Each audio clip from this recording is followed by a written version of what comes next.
പാതിരാ കിളി വരുപാൽ കടൽ കിളി ഓണമായിതാ തിരുവോണമായിതാ. നല്ലൊരു പാട്ടിനെ പാടി കൊളാക്കിയെന്ന് വിശ്വസിക്കുന്നു.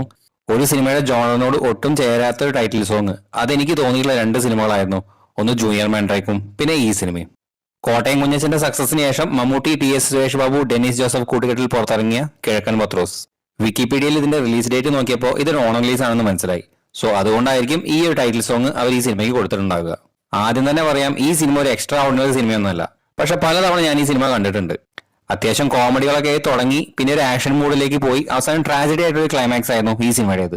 ഈ ടീമിന്റെ കോട്ടയം കുഞ്ഞച്ചന് അത്യാവശ്യം വലിയ വിജയമായതുകൊണ്ട് തന്നെ ആ സിനിമയുടെ ഒരു ഷാഡോ ഇതിനുണ്ടായിരുന്നു. എനിക്കങ്ങനെ ഫീൽ ചെയ്തതിന്റെ മെയിൻ കാരണം ഇതിലെ KPSലുള്ളവരുടെയും ഇന്നസെന്റിന്റെയും റോള്. അതായത് അത്യാവശ്യം ദൈവഭയമുള്ള ഭീരുവായുള്ള ഒരു ഭർത്താവും തന്റെ അടിയായിട്ടുള്ള ഒരു ഭാര്യയും. ഇതിലും മമ്മൂട്ടി പാർവതിയെ പെണ്ണ് കാണാൻ പോകുന്ന സീനൊക്കെ അത്യാവശ്യം കോമഡി വർക്കൗട്ട് ആയ ഒരു സീനായിരുന്നു. ഈ സിനിമയിൽ എനിക്ക് നിരാശ തോന്നിയ ഒരു കാര്യം എന്താണെന്ന് വെച്ച് കഴിഞ്ഞാൽ, ഇത്രയും അടിപൊളി വില്ലനായ രഘുവരനെ കിട്ടിയിട്ട് മെയിൻ വില്ലനായിട്ട് ഈ പടത്തിൽ കാസ്റ്റ് ചെയ്തത് ഷഹബാസ് ഖാൻ എന്നൊരു ഹിന്ദി ആക്ടറിനെ ആയിരുന്നു. പുള്ളിയാണെങ്കിൽ നല്ലൊരു അമൂൽ ബേബി ലുക്കും. ഈ കഥാപാത്രം മമ്മൂട്ടിയുടെ വീട് തല്ലിപ്പൊളിക്കാൻ വരുന്ന സീനിലുള്ള ട്വിസ്റ്റ് അതെനിക്ക് നല്ല വർക്കൗട്ടായി. അതുപോലെ മലയാളത്തിൽ ടൈപ്പ് കാസ്റ്റ് ചെയ്യപ്പെട്ട വേറൊരു നടിയാണ് അഞ്ജു.